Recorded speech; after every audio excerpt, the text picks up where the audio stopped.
Chennai super king की team IPL 2025 के playoff से अब बाहर हो गई है। वहीं उनका मुकाबला शनिवार को एसआरएच से खेला गया। ये मुकाबला दोनों ही टीम के लिए अहम रहने वाला था, क्योंकि दोनों ही टीमें जो हैं वो पॉइंट्स टेबल पे 9वें और 10वें नंबर पर थी।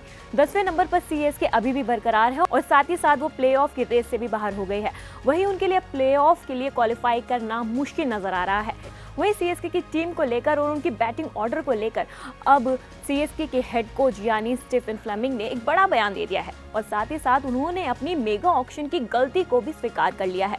उन्होंने क्या कहा है हम आपको बताते हैं। उन्होंने कहा है, ये कहना कठिन है कि हमने जो प्रदर्शन किया है उससे हम पूरी तरीके से सही रहे हैं, इसलिए हम अपनी खेल शैली के बारे में विस्तार से विचार कर रहे हैं। साथ ही ये भी देख रहे हैं कि खेल किस तरीके से विकसित हो रहा है और ये आसान नहीं है। यही कारण है कि हमें आज अपने रिकॉर्ड पर गर्व है। हम इतने लंबे समय तक लगातार अच्छा प्रदर्शन करने में सक्षम रहे हैं और इसे दूसरे तरीके से आगे बढ़ाने में ज़्यादा समय नहीं लगता। बाकी टीमें बेहतर हो गई हैं, यही कारण है कि ऑक्शन का उद्देश्य यही था, लेकिन हम इसे सही तरीके से करने में सक्षम नहीं रहे हैं। वही सीएसके ने इस आईपीएल 2025 में पहला मुकाबला मुंबई इंडियंस के अगेंस्ट खेला था, जो कि सीएसके की टीम आसानी से जीत गई थी। इसके बाद से ही सीएसके की टीम लगातार हर मैच को हारती आई है और आखिरी मुकाबला जो उन्होंने खेला था वो लखनऊ सुपर जायंट्स के अगेंस्ट खेला था, जो मुकाबला सीएसके की टीम आसानी से जीत गई थी।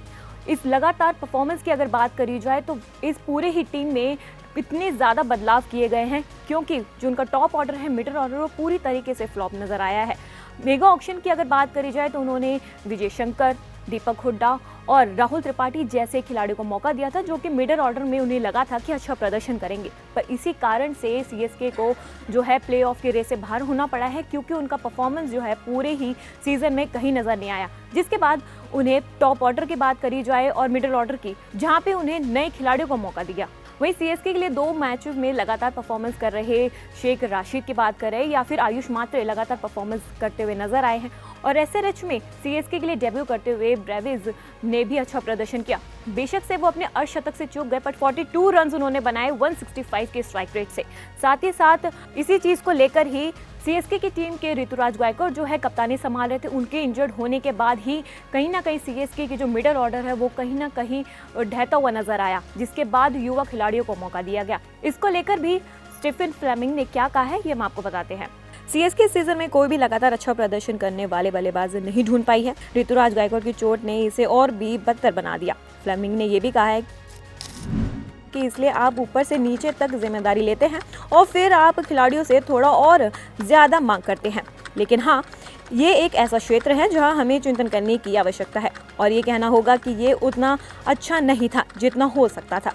ये उस तरह से काम नहीं कर पाया जैसा हम चाहते थे। उन्होंने आगे कहा, कुछ चोट के कारण फॉर्म में थोड़ी कमी और हम वास्तव में गेम प्लान को सही तरीके से लागू करने के लिए संघर्ष कर रहे थे। हमें बहुत कुछ काटछाट और बदलाव की जरूरत थी। मुझे लगता है कि हम कुछ ऐसा खोजने की कोशिश कर रहे थे जो शायद हमें लगा कि वो नहीं है। इसलिए हाँ, बहुत सारी जिम्मेदारी और आत्म खोज है। ये निश्चित रूप से 100% शीर्ष पर मेरे साथ शुरू हुआ था। इसके बाद आखिरी में स्टीफन फ्लेमिंग कहते हैं कि हमें लगता है कि हम चौंकाने वाली जो है वापसी कर सकते हैं। आपको बता दें कि अगला मुकाबला जो सीएसके का है वो पीबीकेएस यानी पंजाब किंग्स के खिलाफ 30 अप्रैल को खेला जाएगा। अब देखना होगा कि सीएसके की टीम किस तरीके से वापसी करती है, पर अगर देखा जाए प्लेऑफ में एलिमिनेटेड होने के बाद उनका अब प्लेऑफ में पहुंचना कहीं ना कहीं मुश्किल नजर आ रहा है।